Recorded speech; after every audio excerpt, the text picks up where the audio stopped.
Tere kõigile siit kargest ja päikeselisest Tallinnast.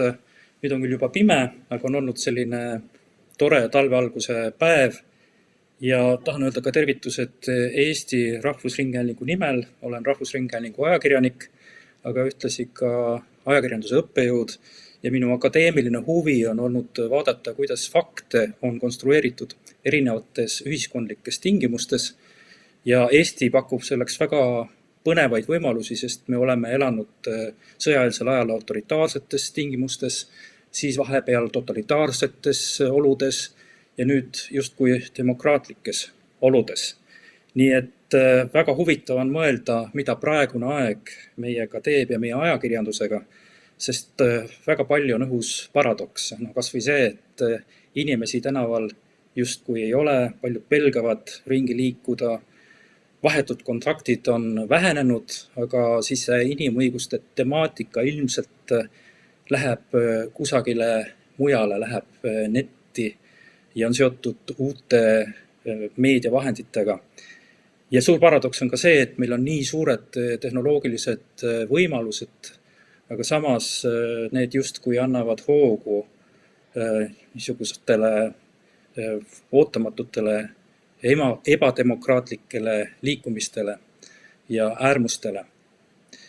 Niisiis alustame debatiga, mis on täna väga uhke. See on nii nagu vanas Eesti rahvajutus, kus on prantslane, sakslane, inglane ja eestlane ja tavaliselt nendes juttudes muidugi kõik suurte rahvuste esindajad on targad, aga eestlane on siis kuidagi kummaline hakkama saama, aga täna ma arvan, et me oleme kõik võrdväärsed ja saame rääkida omas keeles ja sestap teeme algust. Schönen guten Tag, Barbara Oertel. Barbara on Saksa Tageszeitungi välistoimetuse juhataja ning väga suur Ida-Euroopa ja endise Nõukogude Liidu asjatundja. Nochmal guten Tag. Barbara. Guten Tag.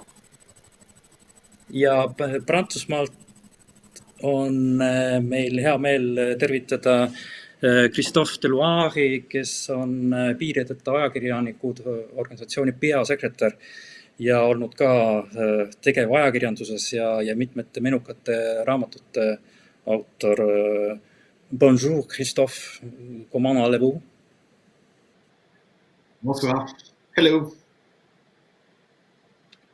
Ja Suurbritanniast on liinil James Kariuki, kes on multilateraalse poliitika direktor Ühendkuningriigi välisministeeriumis. Hello James, how are you? Hi. Ja hea kolleeg Raul Rebane on vist kõige lähemal mulle, kuigi me ei ole ühes ruumis, niisugused on olud. Raul Rebane on ajakirjanik, aga nüüd ka kommunikatsiooniekspert, analüütik ja arvamusliider. Tere õhtust! Tere õhtust! Niisiis elame huvitaval ajal. Meil kõigil on toimunud niisugused kummalised nihked ühiskonnas. Kui me võtame ette Saksamaa, siis seal me näeme huvitava poliitilise liikumise Alternative für Deutschland esiletõusu ja teatud jõujoonte muutust ühiskonnas.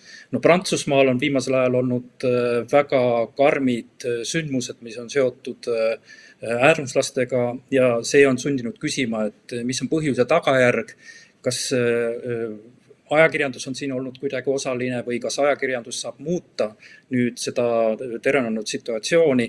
Ja Suurbritannias teadagi on Brexit ühiskonnas olnud kuum tee, kuigi varsti hakatakse ühele poole saama, aga võime öelda, et kindlasti Brexit on mõnes mõttes lõhestanud Briti ühiskonda. Nii et ma tahangi head panelistid küsida nendes oludes, kuidas ajakirjandus on muutunud. Barbara, äkki saate alustada? Ja, sehr gerne. Ich hoffe, dass ich zu verstehen bin. Ich würde sagen, es ist gar nicht so einfach zu beantworten, diese Frage. Ich möchte hier am Anfang ganz kurz vorausschicken, dass ich hier aus der Praxis spreche. Und eben mal am Beispiel, obwohl das gar nicht mein Gebiet ist, der Alternative für Deutschland, die ich als eine in Teilen faschistische, neonazistische Partei bezeichne, mal dieses Problem für heutigen Journalismus kurz deutlich zu machen. Wie Sie vielleicht wissen, ist diese Partei seit 2017 im Bundestag, also zum ersten Mal. Sie ist in mehreren Länderparlamenten vertreten. Und natürlich stellt sich die Frage, ich weiß nicht, inwieweit Sie informiert sind, sie ist eigentlich im Grunde Bruder und Schwester für Parteien wie Front National, Wilders und solche Leute in Europa, also gehört dieser Familie an. Welche Herausforderungen entstehen jetzt für den Journalismus? Nun muss man dazu noch sagen, dass wir natürlich mehrere Entwicklungen haben, die sich jetzt noch überkreuzen. Das eine ist eben Corona, was auch natürlich politisch instrumentalisiert wird. Das andere sind eben auch Anschläge, islamistische Anschläge, natürlich nicht so frequent wie in Frankreich, aber immerhin, es gibt sie. Und wie ordnet sich das ein? Ich würde gerne noch zwei Dinge vorausschicken, wie verstehe ich Journalismus. Also wir sprechen in Deutschland von einer Qualitätspresse. Das ist eben nicht die gelbe Presse oder die Boulevardpresse, die per se nach Sensationen sucht. So versteht sich meine Tageszeitung nicht. Und das Zweite ist natürlich, dass wir auch mitten wie andere Medien auch in der digitalen Transformation sind. Das heißt, dass wir immer mehr Inhalte in den Online-Bereich verlagern und was natürlich auch neue Herausforderungen mit sich bringt. Wobei man sagen muss, dass sich bei uns die Leserschaften sehr wenig überschneiden zwischen den Online-Lesern und den Lesern noch der gedruckten Zeitung. Ich möchte nur 3 Sätze sagen zu den Herausforderungen, aber das werden wir ja vielleicht auch noch diskutieren. Es ist natürlich schwierig, weil ich finde, das ist meine Auffassung, wir haben eine Chronistenpflicht. Das heißt, dass wir im Grunde natürlich umfassend berichten müssen und da dürfen Präferenzen für bestimmte Parteien keine Rolle spielen. Bei uns in der Redaktion, aber nicht nur bei uns, sondern auch in anderen Redaktionen in Deutschland wird natürlich die Frage gestellt, wie intensiv man die Alternative für Deutschland in der Berichterstattung wahrnimmt. Und da beschreibe ich gleich ein Dilemma, was vielleicht auch noch zur Sprache kommt. Ich weiß nicht, ob es Ihnen bekannt ist. Wir haben ein sehr spezielles Verhältnis. Also große Teile der Gesellschaft, glaube ich, Gott sei Dank noch, aufgrund unserer Geschichte, Hitlerfaschismus, Stichwort. Wir haben mit der AfD einen Vorsitzenden, der offen darüber spricht, dass die Periode von 1933 bis 1945 ein Vogelschiss der Geschichte war, wie er sagt, also eine Quantité négligeable sozusagen. Der Mann sitzt aber im nationalen Parlament und mehrere Vertreter dieser Partei sind auch in rechtsextremistischen Gruppierungen unterwegs gewesen, zumindest früher.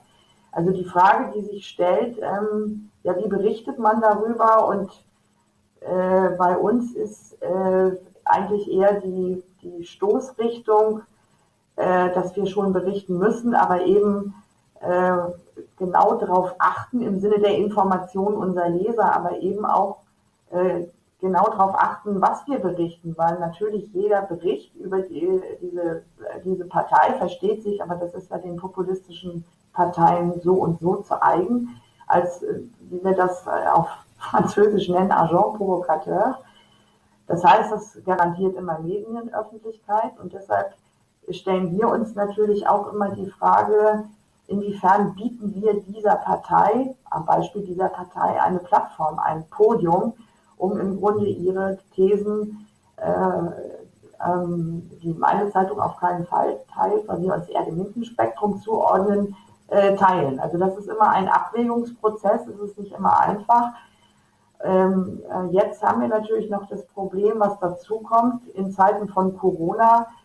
Ein Stichwort, was auch aus dieser Ecke des politischen Spektrums kommt, das ist die sogenannte Lügenpresse. Das sind wir, die Systempresse, die eben im Grunde genommen auch sehr hart zum Beispiel gegenüber dieser Partei argumentiert oder berichtet. Und jetzt haben wir eine Bewegung der sogenannten Corona-Leugner, die also im Grunde sagen, diese Pandemie existiere nicht, sei eine Erfindung von Bill Gates und so weiter. Und die Alternative für Deutschland fährt in diesem Wasser mit. Und das macht die ganze Sache natürlich noch schwieriger als vorher schon, wie man damit umgeht, weil natürlich Corona ist eines der Top-Themen, wie in anderen Ländern auch. Und deshalb, also ich würde nicht sagen, dass wir dieses Dilemma gelöst haben, aber es ist, und es wird natürlich noch verkompliziert durch die Online-Berichterstattung, weil online ja auch sehr viel auf dieser Seite des politischen Spektrums gemacht wird, wie wir uns da positionieren. Also ich kann nur sagen, also die Aufgabe für den Journalismus ist schwieriger geworden, würde ich sagen. Also wenn man vom Standpunkt der Qualitätspresse aus argumentiert, wie ich das jetzt tue. Wir haben noch nicht auf alle Fragen eine Antwort gefunden, aber ich würde sagen, das journalistische Tun ist anspruchsvoller und man muss noch genauer hinsehen, vor allen Dingen auch, was so in den Online-Kanälen passiert. Und vielleicht belasse ich es jetzt erstmal dabei, weil ich glaube, ich habe 5 Minuten, aber wir werden ja einzelne Punkte dann noch Gelegenheit haben zu besprechen. Aitäh, Barbara. Christophe? En fait, je crois qu'il ne faut pas demander au journalisme ce qui n'est pas de son ressort.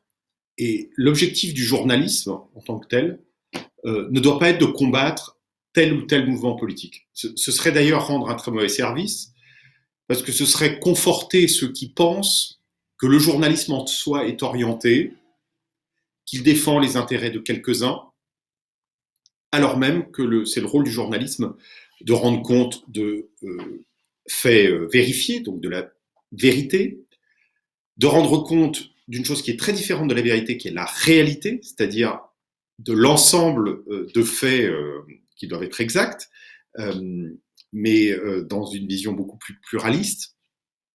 Et que ça, c'est le rôle des journalistes, d'être des tiers de confiance des sociétés. Si les journalistes, je le disais, entreprenaient de combattre un mouvement, ça a été par exemple un peu le cas en France avec le Front National, où une bonne partie des médias pendant longtemps a voulu d'une certaine manière s'opposer au Front National. En fait, ça n'a pas eu d'effet, et ça peut même avoir souvent des effets pervers, puisque malheureusement les journalistes ne sont pas aujourd'hui à un niveau de confiance dans la population qui leur permet le moins du monde d'influencer cette population, au contraire. Et donc, l'objectif des journalistes doit être voilà, de rendre compte, de comprendre, d'aller chercher, et sans doute pas d'être, et surtout pas d'être militant. Aux États-Unis, ce qu'ont fait les médias, et même très anti-Trump, n'a pas fait changer d'opinion les partisans de Trump. Et puis ne nous trompons pas de sujet non plus. Aujourd'hui, le journalisme ne fait pas les opinions, il n'a jamais fait les opinions. Mais il l'a fait encore moins, puisque les journalistes ont évidemment perdu une forme de monopole dans la communication publique. L'enjeu aujourd'hui, principal, et c'est l'une des causes de certains phénomènes politiques, c'est l'organisation de la délibération publique, l'organisation du débat. Avec la professionnalisation du journalisme, les méthodes journalistiques, avec professionnalisation qui remonte à la fin du XIXe siècle, avec les règles déontologiques qui ont commencé au même moment, à la fin du XIXe siècle aux États-Unis, au début du XXe en Europe, et notamment à la faveur de la Première Guerre mondiale, puisque le journalisme avait contribué à créer la guerre. Il y a eu une forme de promotion de la fiabilité de l'information dans l'espace public. avec Internet, avec le fait que pour la première fois dans l'histoire des démocraties, tous les contenus de type très différents sont en concurrence directe, il y a une destruction de cette promotion de la fiabilité de l'information. Aujourd'hui, la propagande d'État, la publicité, l'information sponsorisée par l'intérêt, la chanson sous sa douche, la conversation de famille à la table le dimanche, les insultes de l'automobiliste dans sa voiture, tout ça, à une égale dignité, est en concurrence directe. Et ça, c'est très dangereux pour la démocratie, parce qu'on a aujourd'hui un système de l'espace public qui favorise l'extrémisme, qui favorise le faux. Les informations fausses ont 6 fois plus de potentiel viral que celles qui sont exactes. Et cet espace public est aujourd'hui fondé sur la logique marchande des plateformes numériques. C'est un enjeu fondamental que de réimposer des obligations, des principes démocratiques à ceux qui désormais organisent l'espace public, à ceux qui en adoptent les lois, à ceux qui créent les architectures de choix, qui ne sont plus les parlements, démocratiques, mais qui sont les sociétés technologiques. Aitäh, James. On järgmine kõneleja Londonist. Thank you very much. Well, it's a pleasure to be here, speaking to you from London. And as the person who's a government representative, I want to just say how importantly we view the strength of a vibrant and pluralistic media as a sign and a defender of democracy. And that's why the UK, with Canada, established the Media Freedom Coalition 2 years ago, which has just had its second international conference in Canada last week, and which now counts over 40 countries amongst its members, including Estonia, which has volunteered to host the next global conference. I say that because you raised the subject of Brexit and political divisions, and I think it's true that we've had a very lively debate inside the UK and between the UK and European partners over the last couple of years, with EU exit as a part of it. But I think that from a government's perspective, we would say that when you're having lively, charged, energized political debates, it's even more important that your journalists, your media is free and pluralistic. And that means that if we're going to have an argument about the merits of a particular direction for a country, particular policy approach, then we should start that argument from the facts, and the facts can be known. And whether you're a traditional print media or whether you're online journalists, it's really important that you start with objective facts based on investigation, and then we can just debate what comes next. So I would say that the period that we're talking about, last year Brexit did dominate our media, but this year obviously COVID has been the big story, with lots of quite polarised debate about what governments do, what they should do. That's been consistent across Europe and across the world. But from a government perspective, that means we need really good journalism, strong journalism, independent journalism, because that's the best way that our public can make decisions about the government's course of action and can hold us to account. So we see strong journalism as an important part of democracy. Thank you. Raul, jõuame siia Eestisse tagasi. Jätsin ütlemata, et meil ju on huvitav situatsioon. Meil ju tegelikult ka võimu juures on üsna äärmuslik jõud. Ja ma võin öelda, et toimetustes on tihtilugu see dilemma, et mis me siis teeme, et kui üks kärepoliitik midagi ütleb, et kas see on suur sündmus või mitte. Ja sageli me ei leia õiget vastust. Kuidas sulle tundub see praegune aeg? Kuidas see on muutnud ajakirjandust Eestis? See on tõepoolest nii, et Eesti vastupidiselt teistele riikidele, kus niisugused käredad äärmusjõud on parlamendis, meil on valitsuses. Ja ajakirjandus on pidanud sellega kuidagi kohanema ja see on ajakirjandusjuhtidele, ajakirjanikule on väga raske. Minu meelest on kuidagi ära õpitud. Ja on ilmne, et see olukord ei ole ka igavene, sest kõik valitsused teatavasti on ajutised. Aga see õppimise koha pealt on olnud väga huvitav aeg. Ma lisaksin veel 2 aspekti juurde, lisaks sellele nii-öelda jõudude tulekule ajakirjanduse juurde ja nende agressiivsele kriitikale ajakirjanduse suhtes, mis on tüüpiline kõikidele riikidele, on ju meil ka veel Covid. Ja minul on tunne, et meil on järsult kasvanud vajadus usaldusväärsuse järele, sest kui sa usaldad mingisugust mitte kindlat väljaannet, kontrollitud ajakirjandusliku kvaliteediga väljaannet, see võib ohtlik olla su elule ja muide näitasid seda ka numbrid, et inimestel on vajadus usaldusväärsuse järele. Kevadel avalik-õigusliku televisiooni näiteks numbrid tõusid mitmeid protsente vaadatavus.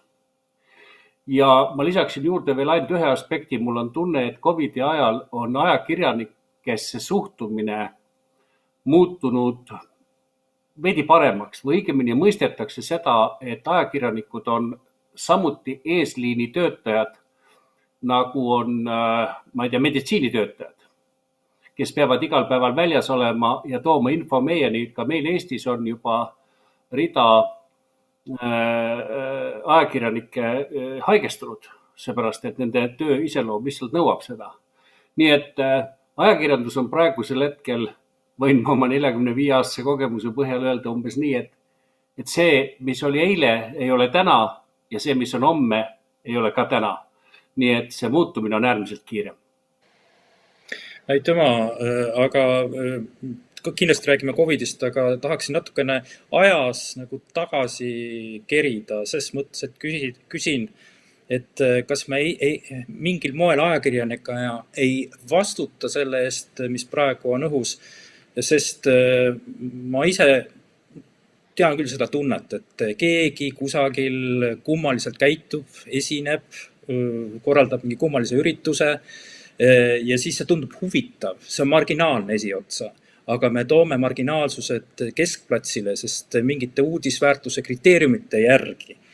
Need on ju huvitavad, need on ju põnevad, need on ju skandaalsed, need ju erutavad inimesed. Ja seetõttu me ise teeme äärmusi, sest ajakirjanduse toime on selline, et tuleb leida midagi sellist, mis on põnev, äge, põrmustav, sensatsiooniline. Non, effectivement, il y a un risque de dégradation des contenus du fait de la pression concurrentielle ou du fait que dans certains médias, l'obsession est simplement l'audience ou la survie du média. Et ça, c'est un enjeu essentiel. Alors, on peut faire des reproches aux médias, qui sont parfois des reproches très légitimes, mais la question qui est devant nous, c'est comment on fait. Et devant un secteur médiatique qui aujourd'hui est en péril dans beaucoup de pays, nous on a même dit lors de la publication de notre classement mondial de la liberté de la presse que ce sera une décennie décisive pour le journalisme, puisqu'il y a une multiplicité de crises qui affectent le journalisme, et notamment une crise économique qui est faramineuse et qui menace l'avenir du journalisme. Et qui, avant de menacer la survie du journalisme, menace la qualité des contenus. Comment fait-on ? Comment fait-on pour inciter les journalistes, les rédactions à exercer leurs droits, mais aussi à remplir leurs devoirs, en termes de méthode professionnelle, en termes de respect de règles éthiques. Ça, c'est un enjeu et où il y a besoin d'action. C'est la raison pour laquelle Reporters sans frontières a lancé la Journalism Trust Initiative, l'initiative sur la confiance dans le journalisme, qui a permis, dans une première étape, sous égide du Comité européen de normalisation, d'édicter un cadre de référence. On a travaillé avec une centaine d'entités dans l'ensemble du monde, des médias, des grandes agences de presse, Associated Press, l'AFP, la BBC, le Guardian, des syndicats de journalistes en Corée du Sud et à Taïwan. Et ensemble, on a recodifié ce que sont les méthodes professionnelles et les règles éthiques élémentaires sans lesquelles on ne peut pas parler de journalisme. Pour permettre, et c'est ce qu'on est en train de construire, maintenant qu'on puisse vérifier l'adéquation des médias à ce cadre de référence et ensuite pouvoir proposer des avantages à ceux qui respectent ces principes élémentaires. Et notamment, ça permettrait de créer un facteur intégrité de l'indexation algorithmique, c'est-à-dire lorsque les algorithmes font remonter certains contenus. Aujourd'hui, la question de la fiabilité de l'information, ça n'est pas un critère. Il faut trouver un moyen que les informations fiables, elles remontent. Là, c'est un dispositif pour ça, ou pour que les annonceurs donnent leur argent à des médias qui font du journalisme digne de ce nom, ou pour que les organes de régulation puissent prendre des décisions appropriées. Donc ça s'appelle la Journalism Trust Initiative.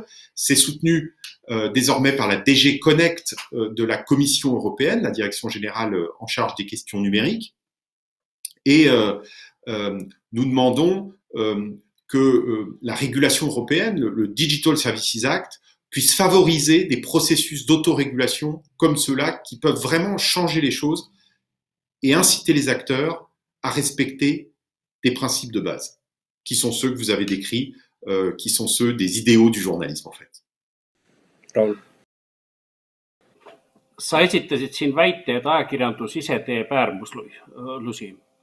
Ma arvan, et olukord erinevates riikides on väga erinev. Eesti on väga väike, aga mul on tunne, et äärmuslused on esile toodud mitte niivõrd ajakirjanduse poolt, vähemalt meie olukorras, kuivõrd otsustav roll on olnud sotsiaalmeedial, mis on andnud tehnilise platvormi välja tulla inimestel ja vaadetel, mis nagu varem väljas ei olnud, kas on hea või halb, arutage ise, aga laias laastus minu meelest valdav enamik tähendust äärmusluse väljatoomisel on olnud sotsiaalmeedial.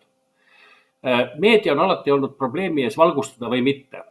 Minu veendumus on olnud see, et kui nagu meil näiteks on sellised äärmusvaated valitsuse tasandil ja kui ministri tasandil inimene ütleb midagi, mis on siis Eesti strateegiliste suundumuste, põhimõtete, kokkulepete vastu näiteks Euroopa Liiduga või ka moraali ja eetika vastaselt, siis ajakirjanduse kohus on seda valgustada. Ja meil paraku siin on tehtud kompromisse. Ma tean ise, et osadel kohtadel on võetud mingi põhimõte, ärme sellest räägime, nad räägivad kogu aeg ühte seda sama, et oleme parem vait. Meil oli juhtum, kus meil siseminister tegi ettepaneku või oma intervjuus rääkis, kuidas tuleks homoseksuaalid saata Rootsi ja näiteks avalik-õigusliku televisiooni õhtune uudisteprogramm seda ei valgustanud. Et mitte luua nagu mingit propagandat või mitte alluda provokatsioonile. See oli väga suur viga, sest järgmine päev sattus televisioon väga suure kriitika alla. Neid asju tuleb valgustada. Seepärast, et need inimesed on ka valitud ja nad kannavad meie eest vastut. Me peame teadma, mida nad ütlevad ja mis on seisukoht. Kui möödus paar nädalat ja minister jätkas oma sellist, ütleme niimoodi, radikaalset teksti, tõi esile siin väga huvitavaid seisukohti Bideni ja Ameerika valimiste ja kõik selle kohta. Ja siis, kui Trumpi enam ei olnud, piltlikult öeldes Trumpi katet ei olnud peal, siis toimus nii, et meedia võttis hoopis teistsuguse suhtumise. Kell 11 minister rääkis, kell 2 algas siis meediaarutelu Eesti meedias, kell 6 oli see Ameerikas, kell 11 oli see õhtul Venemaa telekanalites, kes võtsid siis meie ministri kaitsva positsiooni, et ta oli Bideni vastu ja järgmisel päeva hommikul kell 10:30 minister enam ei töötanud. Ühesõnaga, ta oli ametist vaba. Nii et minu seisukoht on see, et kui vastutav inimene räägib midagi, siis ta tuleb avalikkuse ette tuua. Ja ma ise mäletan ka seda toimetuse niisugust kahe vahel olekut, kas kajastada või mitte. Ma olin sel päeval tööl ja esiotsa me püüdsime vaikida, aga see ei õnnestunud ja me lõpuks läksime ikkagi kaasa selle üldise vooluga. Aga kas keegi soovib täiendada? Barbara, James? I won't go back to the general principle, which is should journalists, are journalists part of the problem? Are they fueling sensational stories? And of course, I'm not a journalist. I can't speak for journalists. I work for government. I happen to be married to a journalist, and I have a lot of friends who are journalists, and I know what great lengths the majority go to ensure that their coverage is impartial, serves the public interest, is of the highest quality and integrity. But also, journalism is a business. You have to sell newspapers or sell online, and it's inevitable that looking for sensational stories, looking for dramatic stories is something that you have to do as well. I would just say, from the government's point of view, that responsible governments don't encourage extreme views, and responsible journalism can expose extreme or irresponsible behaviour, but it doesn't fuel it. And I think there's an editorial judgment to make about where you are on the line between reporting on something and encouraging it. Barbara.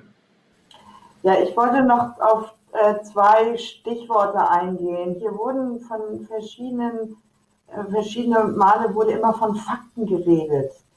Ich glaube, so einfach ist es nicht. Was sind Fakten? Deshalb habe ich dieses Beispiel der Lügenpresse genommen. Also was wir für Fakten halten, auch für recherchiert oder das sogar nachweisen, das müssen andere Medien, Gruppierungen, was auch immer, oder auch in den sozialen Medien längst nicht als Fakten anerkennen. Also das heißt, wenn immer gesagt wird, ja, die Journalisten müssen Fakten liefern und überprüfen, das ist ja richtig. Aber mittlerweile ist das Problem, zum Beispiel in Deutschland, was neu ist, woher das kommt, müsste man diskutieren, dass es gar keine Klarheit mehr darüber oder keinen Konsens mehr darüber gibt, was Fakten sind. Und das ist eben genau das Problem. Deshalb werden ja auch solche Medien wie zum Beispiel die Tageszeitung, bei der ich tätig bin, als Lügenpresse bezeichnet. Da kann man noch so viel recherchieren. Das wird diejenigen, die der Meinung sind, dass das so sei, wenig beeindrucken. Ich wollte noch kurz was sagen zu den ethischen Prinzipien. In Deutschland haben wir den Presserat. Das ist das ist kein juristisches Organ, sondern im Sinne der Selbstverpflichtung, dass die Journalisten, die das wollen, sich auf einen ethischen Kodex verpflichten. Und da kann ich nur mal, weil es um die Frage ging, inwieweit Journalismus auch zur Radikalisierung beiträgt oder beitragen kann. Es ist eine sehr lange diskutierte Regel in diesem Kodex gewesen. Wie geht man damit um, wenn Straftaten verübt werden, nennt man die Nationalität von Straftätern. Und wir haben uns jetzt, also der ethische Kodex verpflichtet jetzt die Journalisten, die sich daran halten, das will ich als Beispiel sagen, darauf im Grunde genommen die Nationalität von Straftätern zum Beispiel nur zu nennen, wenn es für das Verständnis des Sachverhaltes unmittelbar notwendig ist. Das ist immer noch sehr hart umstritten oder hart diskutiert, und daran sieht man auch das Problem. Ich sage ein kurzes Beispiel. Es gab einen ziemlich aufregenden oder aufsehenerregenden Fall vor 2-3 Jahren, dass ein geflüchteter junger Mann, Geflüchteter aus Afghanistan, seine frühere oder Ex-Freundin erstochen hat in einer kleinen Stadt. Und natürlich ruft das gleich wieder auch die Alternative für Deutschland auf den Plan. Nach dem Motto, natürlich, Deutschland hat zu viele Geflüchtete aufgenommen 2015, und jetzt kann man mal sehen, was diese Leute hier tun. Wenn man natürlich dann Statistiken anguckt, dann sieht man in Deutschland, dass die Kriminalität rückläufig ist im Vergleich zu Deutschdeutschen sozusagen und nicht eben zu Menschen, die zu uns gekommen sind, was dann aber auch wieder nicht interessiert. Aber da ist es eben, will ich nur sagen, ich finde diese Diskussion ziemlich wichtig, jetzt am Beispiel dieser Nationalität, weil genau das auch zur Radikalisierung führt, auch Denkens. Und deshalb finde ich diese Diskussion sehr wichtig, dass die geführt wird, um nämlich genau vielleicht auch dieser Gefahr entgegenzuwirken, mal abgesehen davon, dass das im Grunde schreckliche Einzelfälle sind, aber im Grunde genommen natürlich überhaupt nicht das bedeuten, was dann die Politik, wie zum Beispiel in Gestalt der Alternative für Deutschland daraus macht. Aitüma, jah, faktidest on olnud juttu ja faktid on mulle kui ajakirjanikule ka väga tähtsad, aga äkki võib juhtuda selline olukord, kus öeldakse, rahvas ütleb, et olge teie ajakirjanikud oma faktidega. Meil on ühismeedia, nagu me eesti keeles ütleme, või sotsiaalmeedia. Me teeme seal, toimetame ja seal leiame oma tõe. Leiame selle, mis meile meeldib ja siis ühel hetkel võib tekkida see kriis. Võib-olla see kriis on juba käes, kus ajakirjanik ja ajakirjandus üldse on justkui niisuguses isoleeritud seisus, et keegi enam ei võta ajakirjandust tõsiselt või see ajakirjandus kui institutsioon ei ole enam oluline ühiskonnas, sest ühismeedia võtab initsiatiivi üle. Mida siis teha? Christophe? L'enjeu, c'est d'arriver à sécuriser une fonction sociale qui est celle de tiers de confiance. Et ce qui fait des journalistes des tiers de confiance, c'est leur méthode professionnelle et leurs règles éthiques. La confiance, elle viendra après, mais c'est le rôle des démocraties. Dans l'histoire des démocraties, il y a toujours eu, quelles que soient les démocraties, une organisation de l'espace public et qui a été détruite par la digitalisation et par la globalisation. Comment on recrée des garanties démocratiques dans un espace désormais global et où il y a un vrai risque que sur le plan international, les dictatures, les régimes despotiques aient un avantage comparatif et sur le plan interne, les idées extrémistes et les idées fausses aient également un avantage comparatif. Et pour ça, je le disais en préambule, il faut imposer des obligations démocratiques, il faut d'abord définir, parce qu'il y a un tel changement de paradigme que les anciennes manières de régulation, notamment de la régulation des médias, elles sont désormais inappropriées par rapport au paysage actuel. Donc il faut le réinventer. Et c'est tout l'objet de l'initiative sur l'information et la démocratie qu'a lancé Reporters sans frontières, avec ce partenariat international qui a été adopté par 38 gouvernements maintenant, lancé lors de l'Assemblée générale des Nations Unies en septembre 2019. Et l'Estonie est l'un des signataires de ce partenariat international sur l'information et la démocratie qui permet à un groupe d'États démocratiques de reposer des principes, de les imposer à terme aux plateformes numériques et aussi de réentrer dans un rapport de force sur la base d'une vision démocratique avec les dictatures. À l'intérieur de tout ça, de cette organisation de la délibération diplomatique, de la délibération démocratique, il y a le rôle spécifique du journalisme. Et là, il est extrêmement important que cette fonction sociale soit sécurisée. Et pour ça, il faut travailler sur l'organisation de l'écosystème. Pour cela, le Forum sur l'information et la démocratie que nous avons créé et a lancé récemment un groupe sur la soutenabilité des médias dans les systèmes démocratiques. Et j'invite évidemment toutes les organisations, les personnes estoniennes qui voudraient y participer à nous rejoindre. Vous pouvez aller sur le site du Forum sur l'information et la démocratie et vous trouverez évidemment tous les éléments.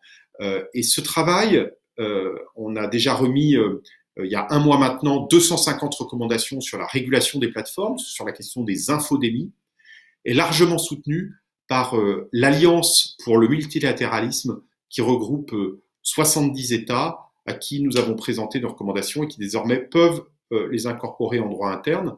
Il y a quelques jours, il y a 2 jours, nous avons fait une réunion avec beaucoup de parties prenantes en Lituanie sur cette question. Et évidemment, nous sommes intéressés à travailler aussi en Estonie de la même manière. Suurepärane. Kes võtab sõna üle? James. I was just going to make a very brief comment. I think Christophe is the expert in this question of sort of facts in online media, social media, and we're proud to be a supporter of his work. No, I just think that it is a challenge that there's so much is now on social media. But I do recall that at the start of the COVID crisis, actually the consumption of traditional media, including traditional news media in the UK, our television media, did go up. And I was encouraged that at a time of pressure and stress, people turned to traditional media. Now, I'm told that the latest reports suggest that we're kind of slipping back, and that moment of thirst for quality reporting, traditional sources, verifiable sources or solid sources is diminishing. And I think that it's interesting that in the debate about vaccination, for example, there's quite a worrying dynamic in which people are now getting the news they want from the social media corners that they like. But I think that we need to hang on to the idea that whether it's digital media or television or print, people do want to read the facts or read informed opinion rather than something else. And so let's keep producing quality advice and reporting for them. Thank you. Raul. Eesti on väga väike riik ja võib-olla mõned reeglid on meil teistmoodi ja üllatav on see, et kui tugevaks on läinud siiski võitlus nii-öelda ajakirjandusvabaduse põhimõtete eest. Seetõttu piirideta ajakirjanike nii-öelda tugi ja ütleme niimoodi, et abi praegusel ajal on täiesti teretulnud. Eesti on ajakirjanduse vabaduse indeksis 14. praegu, on olnud 11. Meil osadel poliitiliste jõudude suur eesmärk on Ungari, kes on kukkunud 23. kohalt 89. Ja Venemaa, kes on meie kõrval, on vist 148. Ajakirjandusvabadus kui erakordne demokraatlik väärtus, suurim võib olla, ei ole paljude jaoks see väärtus, kes näevad ajakirjandust kui tehnilist vahendit oma võimu teostamiseks ja nad teevad kõik, et võtta ajakirjanikelt ära 2 õigust, mis tegelikult annavad ajakirjandusele jõu ja demokraatiale jõu. Need on õigus valida, mida ma teen, mida ma kirjutan, millest räägin ja õigus anda sellele tähendus. Kui need ära võtta ja viia need väljapoole toimetust, siis see ei ole enam vaba ajakirjandus. Nii et üllatavalt küll, et 2020 me peame nendel teemadel ka Eestis rääkima. Samal ajal ma olen sügavalt veendunud, et ühiskond on piisavalt tugev, et nendele rünnakutele vastu seista. Seepärast, et nagu näiteks ka meie Põhjamaas Soomes ei ole niisugune sotsiaalmeedia ja siis äärmusjõudude raevukas rünnak tavameedia vastu mõjutanud ajakirjanduse usaldusväärsust. Ma kuulasin pühapäeval meil ühte nii-öelda parem populistlikku raadiosaadet. See oli umbes 50 minutit pikk ja seal piltlikult öeldes kritiseeriti väga tugevalt, et mitte öelda veel rohkemate sõnadega, kokku 41 objekti või nähtust 50 minuti jooksul ja nendest 8 oli meedia kõige erinevamal kujul. Nii et, aga kas see nüüd tähendab seda, et pärast seda inimesed, kes seda kuulavad, oleks veendunud, et see meedia on halb? Ei, kindlasti mitte. Nii et ma usun, et praegusel hetkel pigem asi, vähemalt meil siin, võitluses ajakirjandusvabaduse eest läheb paremaks, aga mitte halvemaks. Seepärast, et ühiskond tunnetab seda väärtust, et ainult sotsiaalmeedia, portaalide ja kollase ajakirjanduse peale oma elu sättida ei saa ja põhjalik argumenteeritud ja kvaliteet ajakirjandus aitab kindlasti teha õigeid otsused, eriti COVID ajal. Aitüma. Barbara. Ja, ich wollte gerne nochmal sagen, Begriff Pressefreiheit. Wie wir wissen, ist ja Estland noch eine junge Demokratie und es ist doch interessant, dass da merkt man, wie ähnlich doch unsere Länder oder wie ähnlich die Herausforderungen sind, Denn genau das, was da muss ich wieder nochmal das Beispiel der AfD jetzt benutzen. Das ist zum Beispiel in Deutschland war es vorher eigentlich nicht Standard oder nicht häufig, dass Journalisten von Demonstrationen weggeprügelt worden sind. Und zwar nicht von der Polizei, sondern von Vertretern dieser Corona-Leugner, von Sympathisanten dieser Partei, was ja auch heißt im Grunde, dass man sich die Pressefreiheit immer wieder neu erkämpfen muss, dass es keinen Status quo gibt, der sich dann nicht mehr verändert. Und das Zweite, was ich sagen möchte, ich bin auch eher skeptisch teilweise gegenüber den sozialen Medien, weil ich glaube, dass da sehr viel gefährliche Informationen oder ungeprüfte Informationen vorhanden sind. Aber ich finde, man muss auch, weil hier mehrmals von Diktatoren und so weiter die Rede war, man hat jetzt gesehen oder sieht zum Beispiel in Belarus, dass wir viele Dinge gar nicht wüssten, weil auch sehr starke Repressionen gegen Journalisten da tagtäglich stattfinden, dass wir, wenn es bestimmte Kanäle oder soziale Netzwerke, die man trotzdem überprüfen muss auf den Wahrheitsgehalt, aber wenn es das nicht gäbe, dann wüssten wir teilweise gar nicht, was in diesem Land passiert. Und deshalb finde ich, dass es eben auch um mal ein positives Beispiel zu bringen, weil das so ein bisschen anklang, als ob man sich so vor den dass die sozialen Medien immer negativ konnotiert sind. Und ich finde, das ist jetzt ein Beispiel dafür, wie wichtig das auch ist, weil es häufig ja nur diese eine Möglichkeit überhaupt gibt, wenn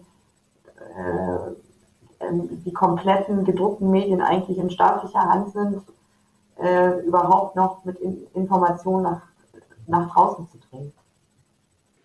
Kas keegi tahaks need positiivsed toonid samamoodi üles võtta nagu Barbara ja ühismeediat kiita? Ma tahaksin toetada Barbarat. Ma ise kuskil kevadest kuni siiamaani kahe asja kohta on see Valgevene ja siis COVID-i olukord Venemaal. Kasutasin praktiliselt ainult sotsiaalmeediat ja sain sealt täiesti teistsugust ja väga, ütleme niimoodi, et emotsionaalselt, võib-olla alati faktiliselt mitte kontrollitud informatsiooni, mis aga andis täiesti erineva üldpildi sellest, mida rääkisid siis Valgevene ja Vene riigitelevisioonid ja ametlikud kanalid. Nii et sotsiaalmeedia roll oli ja on siiani väga suur, eriti just diktatuuride olukorra valgustamisel. Aitüma. Ja, palun. Ja, ich hatte noch eine Frage, die habe ich eben vergessen. Und die richtet sich vor allen Dingen an den Kollegen aus Estland, aber auch an alle anderen, weil wir von der Pressefreiheit sprechen. Ich habe sehr genau ein bisschen beobachtet, wie man in den baltischen Staaten mit russischen Medien umgeht, beziehungsweise Medien, die dort senden. Jetzt ist Russia Today auch in Deutschland ein Phänomen. Mich würde einfach interessieren, kurz mal, weil das ist ja auch, wie sehen Sie das?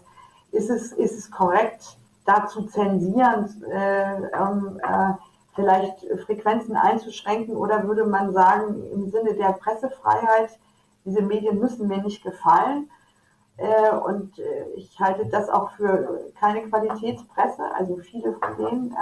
Aber das interessiert mich nochmal, weil das ist ja eigentlich auch eine neue Herausforderung, weil ja damit im Grunde auch Politik oder massiv in die innere Politik eines Nachbarn eingegriffen werden kann. Also das hatte ich eben vergessen zu fragen, würde mich interessieren, also inwieweit kommt es in Konflikt Ihrer Meinung nach auch mit dem Gut der Pressefreiheit?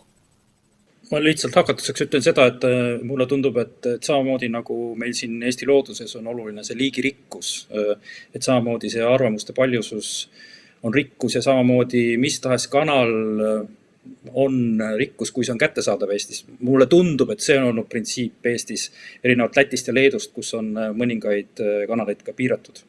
Aga Raul?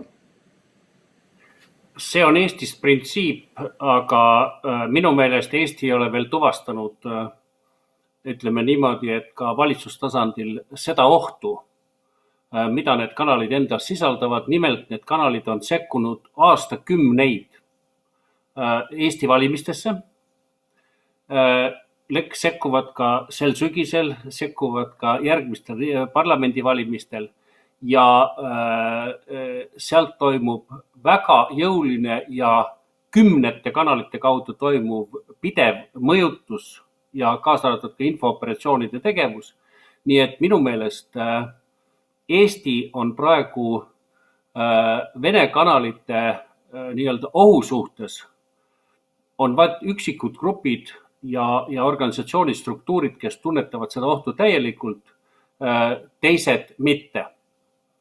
Ja mina olen siin oluliselt radikaalsemal meeleolul kui väga paljud teised, pigem nagu Läti-Leedu suunal, et osa nendest sekkub aktiivselt Eesti poliitikasse. Samal ajal on Eesti riik loonud venekeelse telekanali, venekeelseid raadiokanaleid ja arvestades demograafilist situatsiooni, kus juba 30 aastat on põlvkond, kes on Eestis sündinud, kasvanud ja elanud, järjest rohkem läheb tarvitama kohalikke kanaleid, sest nad elavad siin, mitte Moskvas. Siis aeg annab siin küll lahenduse, aga ma ei taha detailidesse süveneda, aga võin öelda, et nii Vene meedia kui ka sotsiaalmeedia kaudu toimub Eesti infovälja aktiivne mõjutamine pidevalt. Nii, kas keegi veel soovib kommenteerida seda sotsiaalmeedia võimalust ja väljakutseid sellega seoses? James? I won't say too much on this channel, but I think I would say that there is clearly a distinction between sort of poor information, which is circulating on social media, or misinformation, which is coming from sort of small groups, and state-sponsored active disinformation or propaganda. And I think we would make a distinction, the UK would make a distinction between on one hand, we support free media and we support free press. We help countries build free media, but we would certainly support countries who are trying to prevent misinformation and disinformation and propaganda that's coming from other state actors. And I think that's what you're talking about here. Christophe? En fait, face aux fausses informations, et notamment d'origine étrangère, à la propagande étrangère, il y a deux méthodes possibles et deux stratégies qui sont peut-être complémentaires. Mais la première, qui est souvent la plus employée, c'est une logique de contre-mesure, de réaction. Et le risque avec certains États, c'est que si un gouvernement censure même un média de propagande, qu'on saurait reconnaître comme un média journalistique, même si souvent c'est plus compliqué que ça, en fait, immédiatement, il y a une mesure de rétorsion. Et il y a une forme de symétrie qui s'installe, même si c'est une fausse symétrie, mais avec un pays qui a des médias de propagande, un autre qui n'en a pas, mais où il y a une forme de montée aux extrêmes. Et donc, l'autre solution, c'est, dans les pays démocratiques, d'imposer des règles, mais qui sont les mêmes pour tous, mais qui sont précisément des règles qui visent à défendre l'indépendance éditoriale, à garantir l'indépendance éditoriale des rédactions, à éviter les conflits d'intérêts, ce genre de notions, et ensuite à les appliquer à tout le monde. C'est le sens de ce qu'on a fait avec la Journalism Trust Initiative, et c'est la raison pour laquelle ça a, par exemple, beaucoup déplu au gouvernement russe, et notamment au ministre des Affaires étrangères Lavrov, qui, à plusieurs reprises, s'est exprimé contre cette initiative, alors même que cette initiative, de manière très claire, elle défend pour tous les pays exactement la même idée d'indépendance éditoriale, de méthode de vérification, de correction lorsqu'il y a des erreurs, de prohibition des conflits d'intérêts, de distinction entre la publicité et le journalisme, etc.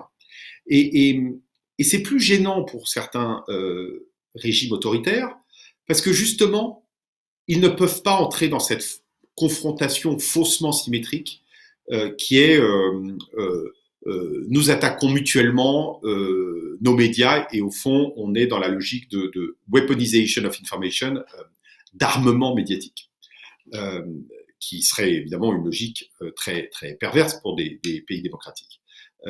Et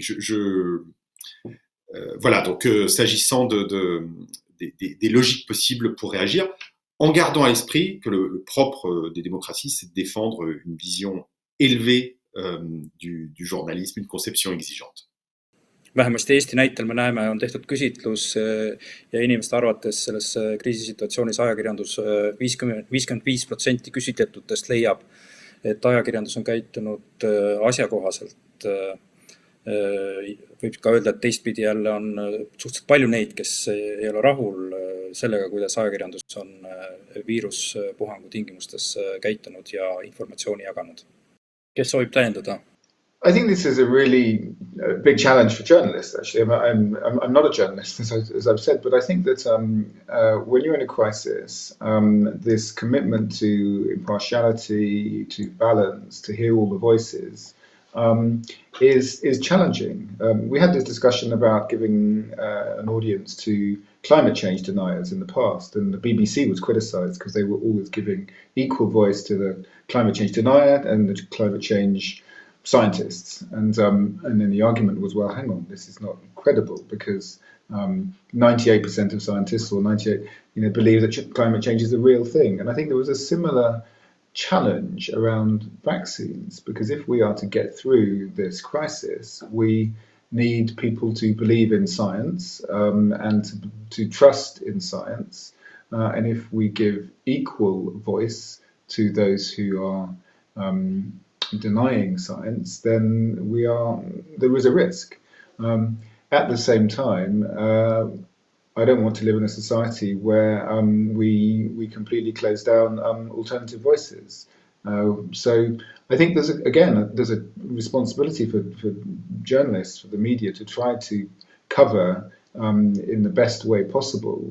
I wouldn't quite go as far as the Finnish example, but I think there are ways in which you can illustrate the weaknesses of the arguments of the people who might be anti-science or anti-evidence. And governments will have to make the arguments for science in the best way possible, without resorting to censorship to close down those alternative voices. I think that's the only thing we can do. Nii, sõna Barbarale. Ich wollte noch mal ganz kurz 3 Punkte zu Covid sagen. Der eine Punkt ist natürlich, wenn man im Lockdown ist und Deutschland ist auf dem Weg dorthin, wieder total, das hat natürlich auch Auswirkungen, muss man mal sagen, ganz praktisch für die Arbeit von Journalisten. Man kann sich nicht mehr so bewegen im Land. Also da wollte ich mal sagen, alleine wenn man dann Bericht erstatten will oder an einen Ort gehen, das ist schon was anderes. Die andere Sache ist, dass ich glaube mittlerweile die meisten interessierten Medienkonsumenten in Deutschland die 10 bekannte oder die 10 besten Virologen des Landes kennen, die vor einem Jahr keiner kannte. Und das Problem ist, dass die aber auch unterschiedlicher Meinung sind. Das heißt, dass es auch manchmal ziemlich schwierig ist, überhaupt zu wissen, wenn man sagt, ja, wir müssen der Wissenschaft vertrauen, aber die Meinungen sind eben auch uneinheitlich und deshalb muss man es schon abbilden. Und der dritte Punkt, den ich sagen wollte, ist vielleicht etwas provokativ, aber wir haben gestern alle die Bilder gesehen von der 90-jährigen Dame in Großbritannien, die zuerst geimpft worden ist. Hier gibt es natürlich die Debatte, warum dauert das in den EU-Staaten so lange? Da kommt dann als Argument der Politiker natürlich, dass das ein bisschen Zeit braucht, weil es auch gefährlich sein kann oder noch nicht ganz klar ist, wie diese Impfstoffe wirken. Aber was ich natürlich auch in dem Zusammenhang interessant finde, dass ja auch Politiker, und ich glaube, so ein bisschen hat Boris Johnson das gestern versucht, oder vorgestern kam mir jedenfalls so vor, dann auch bestimmte Punkte dieser Corona-Krise politisch zu instrumentalisieren. Zu sagen, guck mal, wir haben das jetzt geschafft. Und ich finde, es ist eben ganz wichtig, trotz in diesen ganzen verschiedenen Feldern genau zu gucken, womit haben wir es eigentlich zu tun. Und es ist eben wie auch die Fakten nicht so einfach zu sagen, wir vertrauen der Wissenschaft. weil es eben sehr viele widersprechende Meinungen auch da gibt. Und dann finde ich, dass die Presse oder die Medien es im Grunde abbilden müssen und auch auf Gefahren aufmerksam machen. Aber was gerade gesagt wurde, dass in Finnland diese Impfgegner, die genannt werden, so gar nicht in den Medien stattfinden, das finde ich eher negativ oder bedenklich. Je, je voudrais réagir à un propos d'avant sur le fait que, en fait, on a accès à des formes d'information scientifique et où tous les scientifiques ne sont pas d'accord entre eux. En fait, ça n'est pas si grave. Parce que le rôle des journalistes, c'est sans doute pas, ça n'est pas d'arriver à une vérité absolue. C'est de rendre compte de la complexité sur la base de faits vérifiés. Mais je dirais d'ailleurs que le journalisme a quelque chose en commun avec la science. C'est finalement la définition du fait scientifique peut être appliquée au fait journalistique. Et c'est la définition de Karl Popper. C'est qu'un fait scientifique, c'est une proposition réfutable sur le principe qui n'a pas encore été réfutée. C'est la même chose pour le journalisme. Avec une différence évidemment entre la science et le journalisme, c'est que la science permet, le cas échéant, la reproduction de l'expérience, qui n'est pas le cas du journalisme. L'autre différence, c'est que le journalisme peut faire référence à des faits de nature très différente, et y compris à des affirmations scientifiques de manière très différente. Je ne crois pas qu'on doive attendre du journalisme qui nous donne la bonne réponse et qui mène à la décision, même individuelle, ou la décision de politique publique. Son rôle, c'est de rendre compte de faits vérifiés, qui peuvent être très divers, et qui peuvent, chacun de ces faits vérifiés, amener à des perceptions très différentes de la réalité, et où chacun peut avoir son appréciation. C'est ça le pluralisme, c'est ça la richesse de la vie en démocratie. Et c'est une chose qu'il ne faut pas oublier, parce que sans doute, y a-t-il une chose qu'on n'a pas bien comprise, et peut-être une question qu'on ne s'est pas posée. Pourquoi la moitié des Américains préfèrent les mensonges de Donald Trump, très souvent en sachant qu'il s'agit de mensonges, à des faits exacts? C'est parce qu'ils considèrent qu'il n'y a pas de coïncidence entre la vérité et la réalité. Et le travail des journalistes, c'est de travailler sur les deux. Ma tahaksin Raul. ka reageerida korraks sellele Trumpile, mis siin jutuks tuli. Nimelt Eesti võib-olla on väga erandlik, aga meil seoses Trumpi minekuga ja Bideni tulekuga toimus päevapealt tohutu muudatus. Ja seda eelkõige nii-öelda äärmusinformatsiooni mõju suhtes. Kuni novembri alguseni oli nii-öelda äärmuslik radikaalne informatsioon, lubatud, Trump teeb ka. Ja seda võeti kui normaalsust ja tundus, et maailm lähebki selles suunas, et kuskil ei ole enam tõde ja saab valega hakkama. Nii nagu oli toimunud Bideni valik, siis need, kes jätkasid samamoodi, ma juba tõin näite meie siseministrist, kes ei tunnetanud fooni muutust ja jätkas nagu varem, ta lahkus ametist 24 tunni jooksul. Ja täna, ainult 6 aega pärast Trumpi nii-öelda kaotust, sisuliselt enam nii radikaalne äärmuslik informatsioon, nagu oli enne seda, ei ole ühiskonnas võimalik. Võib-olla see on väikese riigi iseärasus, aga Trump nii-öelda suure kaitsva tiiva alt või selle äravõtmine meie radikaalide kohalt muutis Eesti olukorda tugevalt ja seejuures ka ajakirjanduse olukorda. Kas keegi tahab veel kommenteerida seda mõistet valeuudis ja selle instrumendina kasutamist poliitilises retoorikas? Barbara? Ja, ich weiß jetzt nicht, ob ich das richtig verstanden habe. Ich habe im Moment nicht den Eindruck, dass ein Großteil der Menschen, die für Trump gewählt haben, sagen wir mal, ein ein bedeutender Teil, wir reden immerhin von fast 70 Millionen Wählern, im Grunde jetzt zu dem Ergebnis kommen würde, dass das Fake News seien.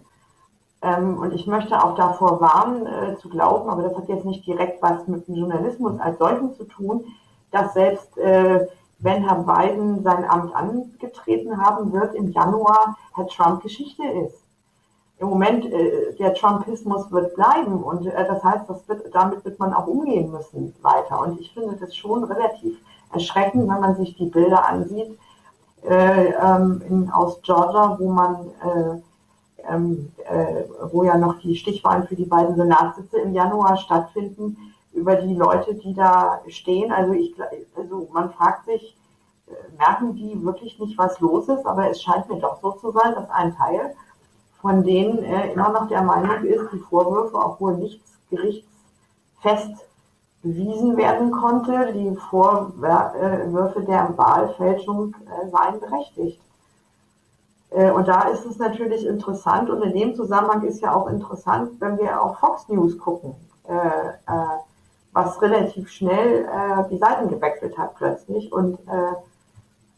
Aber deshalb, ich fand das interessant aus Estland zu hören mit dem Schirm über der Regierung. Ich habe jetzt gedacht, dass das vielleicht die radikale Partei betrifft, aber ich glaube, wir werden noch lange mit Fake News oder beziehungsweise mit dem Trumpismus auch zu tun haben. Aga mis seda muutust siis ikkagi tüürib? On see siis ikka tegelikult emotsioon, mis tekitab muutused? Me räägime tegelikult emotsioonist, mitte faktidest, vaid teatud sättumusest, teatud mõttes aktivismist, mis ei ole võib-olla reaalsusega seotud.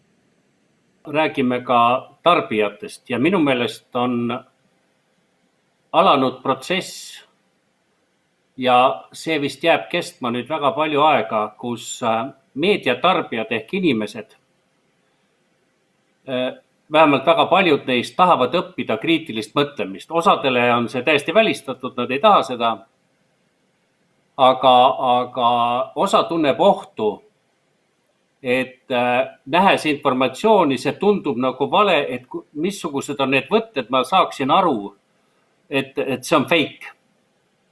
Seepärast, et Trump ju rikkus ära selle nii-öelda fake news põhimõtte, et tema jaoks kõik, mis ei olnud sobiv tema vaadetega, oli fake news. See ei ole see. Vale uudis on teadlik vale. Ja vähemalt osa elanikkonnast otsib meetodeid, et ennast kaitsta valeinfo eest. Ja siin tuleb appi tulla. Nii teooriaga, ma ei tea, trükkida raamatuid, luua internetilehekülgi, ühesõnaga õpetada tavainimestele ka meediakriitikat, et seda kõik, mis loed, ei ole tõsi, sest enamik suuri probleeme algab ju sellest, et inimesed usuvad igasugust jama. See on, ja seejärel see jama läheb arutelusse, tekib resonants või nagu Kurt Vonnegut kutsub seda, algab veendunud oletamine, mis on kaasaja poliitika üks väga põhiline vahend ja sealt edasi tekivad igast nähtused ja lõpuks tekib vajadus tugeva käe järele, niisuguse Putini järel, kes tuleks lahendaks probleemid ja siis on demokraatia unustatud.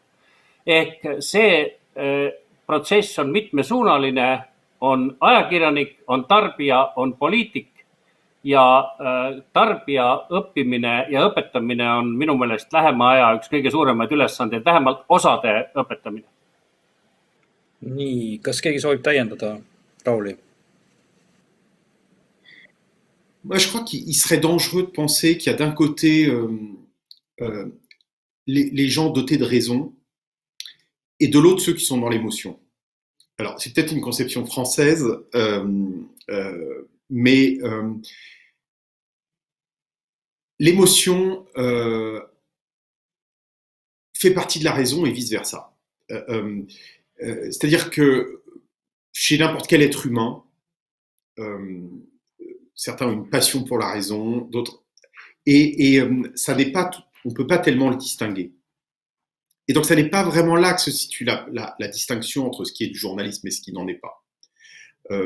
Ça n'est pas non plus sur une forme de regard sur la réalité, puisque vous parliez des activistes. L'activisme a une fonction sociale qui n'est pas celle du journalisme, qui ne doit pas être confondue avec le journalisme, mais qui a aussi une forme d'intérêt pour la réalité. Mais ce qui distingue le journalisme, c'est le fait d'éviter les conflits d'intérêts. C'est l'exigence d'indépendance du regard, la méthode du regard. Et donc la question, c'est comment la sécuriser. Nous, il nous est justement reproché en ce moment en France, il y a eu une campagne sur les réseaux sociaux par quelques personnes qui couvrent des manifestations avec des caméras et que nous ne défendons pas parce que, de notre point de vue, ils ne respectent pas les règles du journalisme. Et donc, nous avons considéré que pour l'avenir du journalisme à long terme, il fallait être sur une vision exigeante de cette fonction sociale. Mais le journalisme a aussi toujours contribué à l'émotion. Il y a un journalisme de rassemblement qui permet d'unir. Il y a d'autres formes de journalisme qu'on appelle plus de journalisme de décentrement, qui est le journalisme d'investigation, de guerre, qui nous permet de voir le monde autrement. Mais l'essentiel, c'est pas une forme de croyance à l'objectivité. Moi, je pense que l'objectivité est une notion, ou la neutralité, sont des notions qui en fait n'ont pas tellement de sens, qu'ont du sens dans d'autres choses, mais pas sur le journalisme. La question, à mon sens, et le fondateur du journal Le Monde, du grand quotidien français Le Monde, avait une très bonne formule. Il disait, la question, c'est la subjectivité désintéressée. C'est arriver à couper le lien d'intérêt avec un parti politique, avec un mouvement religieux, avec toutes sortes de pouvoirs pour ne pas servir les intérêts de quelqu'un, mais servir la curiosité, la volonté de comprendre, et au final le public, par le fait d'aller percevoir le réel de la manière la plus pertinente possible. Soovib keegi täiendada veel, siis andke käega märku. Barbara. Ja, ich wollte zwei Punkte kurz erwähnen. Rationalität versus Emotionalität. Ich finde, und da ist Deutschland im Moment, finde ich, sehr schlecht. Ich habe keinen Überblick, wie das in anderen Ländern ist. Ich finde, dass unbedingt Medienkompetenz in Schulen vermittelt werden sollte schon. Und zwar, es geht nicht darum, jetzt einfach zu sagen, das ist gut und das ist schlecht, sondern aber einfach im Grunde relativ frühzeitig dazu anzufangen. Wir wissen ja, wie viel Zeit junge Menschen im Netz verbringen, im Grunde zumindest auf mögliche Gefahren aufmerksam zu machen oder Mediennutzung als Unterrichtsgegenstand. Das ist fängt an in Deutschland, aber ich finde, das ist eigentlich ein Skandal, dass es viel zu wenig noch gemacht wird. Und der zweite zweite Punkt, den ich sagen wollte, es ist hier auch immer die Rede von Qualitätsjournalismus und Glaubwürdigkeit. Ich möchte nur meinen Standpunkt ganz klar machen. Ich finde, weil das auch in diesem einen Papier stand, was geschickt wurde, für mich ist Aktivismus und Journalismus geht nicht zusammen. Das heißt, wenn jemand Aktivist ist, dann soll er Aktivismus machen und von mir aus im sozialen Netzwerk unterwegs. Aber wenn jemand in einem Medium arbeitet und gleichzeitig meint, aber er müsse sich als Aktivist, sei es, dass er einer NGO angehört oder für ein bestimmtes Thema im Grunde involviert ist, wir hatten auch solche Fälle, da finde ich, das ist genau das, was die Glaubwürdigkeit der Journalisten untergräbt. Ja, wenn sie irgendwie auf der Payroll bei einem Verein stehen oder ich weiß nicht was, aber für mich ist, das wollte ich an diesem Punkt nochmal sagen, gerade weil es um Glaubwürdigkeit geht, sind es für mich zwei verschiedene Dinge. Man kann mit bestimmten Projekten oder Anliegen sympathisieren, aber Aktivismus ist die eine Sache, aber Journalismus, zumal wenn er auch sich um Objektivität bemüht, weil es gibt nicht 100%ig objektiven Journalismus, muss es, finde ich, ganz klar von Aktivismus, also Sogar in der Zivilgesellschaft muss es getrennt sein. Aitüma, head kolleegid, oleme... Christoph, palun. Oui, enfin, j'espère qu'il n'y a pas eu d'incompréhension. Je suis absolument de cet avis, et c'est la position que j'ai défendue tout à l'heure, que le journalisme et l'activisme, ça n'est pas la même chose et que ça n'est d'une certaine manière pas compatible pour les raisons que j'exposais. Enfin voilà, je voulais lever toute ambiguïté sur le sujet. Raul. Olen Barbaraga ühel nõul, et eelkõige noortel ajakirjanikel on tunne, et nende töömeetoditest ei ole piisav, et ühiskonnale piisavalt mõju avaldada ja seetõttu lähevad nad ka aktiivselt kasutama poliitilisi veendumusi oma arvamuse edastamiseks. Ka minu arvates on see ohtlik usaldusväärsusele ja pikas perspektiivis võtab ära ajakirjanduse ja nendega isikute enda jõu. Nii et ma täiesti toetan eelkõnelejad. Aitäh. James? I think this question of activists versus journalists, I think it's a bit more complicated. I think, some, opinions, opinionated journalism, activist journalism can be a thing. And I think that reporters, some of them, when journalists have got behind a cause, that's been powerful. But I think it's important to make a distinction between opinion and facts. And I think, for example, the big newspapers draw clear lines between the editorial pages and the fact pages. I think one of the risks we face in society is the fact that more and more reporting is opinion dressed up as fact, and that we have to get right. So I wouldn't say that journalists can never be activists, but I think we need to be careful to be clear what we're doing at different times. I'm afraid I absolutely have to leave because my minister is summoning me, but it's been fantastic to be part of the discussion. Ja, head kolleegid, ongi aeg otsad kokku tõmmata. Küsime siis nõnda, et see aasta on varsti otsakorral ja peagi tuleb kas uus aasta toob parema ajakirjanduse?